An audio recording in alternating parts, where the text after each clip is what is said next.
சொல்ல சொல்ல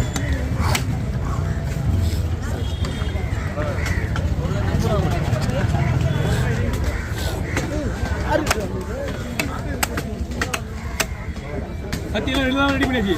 துணிக்கெல்லாம் மிச்சம் வச்சு உருவாது கத்தி உருவாது. ஓகேவா? ஓகே போ. அதான் கொண்ட போகலாமா? நான் உள்ளே போகலாம்.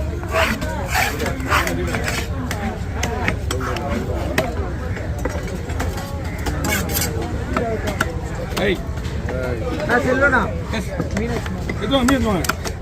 எங்கே மீன் எடுத்துவாங்க? ஒரே ஒரு மீன் வெட்டிட்டு போய் நின்று ரெடியாக மீன் எடுத்து வருவாங்க. மீன் வந்ததுக்கு அப்புறம் உள்ள வர சொல்லி எப்போ சொல்லி வீட்டை எடுத்துட்டா தனியாக வாங்கலாம். ஒரு வியாபாரத்தை ஏன் கேட்டுக்கிறீங்க? உள்ள அப்படி மீன் எடுத்து வருவாங்க.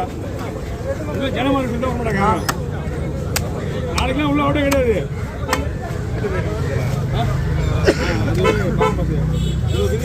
சொல்லலாம் கையில் அளவுடே இல்லை என்ன தவிர